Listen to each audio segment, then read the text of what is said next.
Hi കൂട്ടുകാരെ, സ്വല്പം motivation ആയാലോ. നമ്മളൊരു കാര്യം ചെയ്യാൻ ആഗ്രഹിച്ചാൽ അതങ്ങ് ചെയ്തേക്കണം. അവരെന്തു പറയും ഇവരെന്തു പറയുമെന്ന് വിചാരിച്ച് മടിച്ചു നിൽക്കരുത്.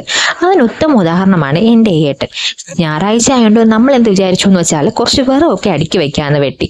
എന്നാൽ പിന്നെ അത് വീഡിയോ എടുക്കാൻ വേണ്ടി അന്നേരം മറന്നുപോയി. എന്നാൽ നമുക്ക് വീഡിയോ എടുത്താലോ എന്ന് ചോദിച്ചപ്പോഴത്തേക്കും വിറക് തപ്പി നടന്നതാണ് ഈ കാണുന്നത്. എന്നിട്ട് ഒരു ബന്ധവുമില്ലാതെ ഏതോ ഒരു കമ്പെടുത്ത് വെച്ച് വീഡിയോയ്ക്ക് വേണ്ടി മാത്രമായിട്ടാണ് ഈ കഷ്ടപ്പെട്ട് കിടന്ന് വെട്ടുന്നത്.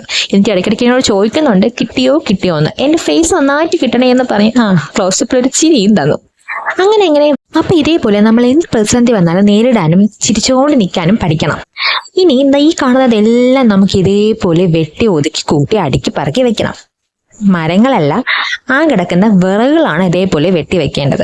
നമ്മൾ ഓൾറെഡി കുറച്ചൊക്കെ വെട്ടി ഒതുക്കി വച്ചിട്ടുണ്ട്. ഇനിയിപ്പോൾ മഴ വന്നാൽ എപ്പോഴാണ് നിൽക്കുന്നതെന്ന് പറയാൻ പറ്റില്ല. പിന്നെ സൂര്യനെ കാണാൻ പോലും കിട്ടില്ല. അപ്പോൾ പിന്നെ ഇപ്പോഴേ പറക്കി വെക്കുന്നതല്ലേ നല്ലത്. അങ്ങനെ എൻ്റെ ഭർത്താവ് വെട്ടി ആ ഒരു കമ്പും കൊണ്ട് ബാഹുബലിയെ പോലെ ഇങ്ങനെ നിൽപ്പുണ്ട്. അപ്പോൾ എല്ലാവരും സബ്സ്ക്രൈബ് ചെയ്യാൻ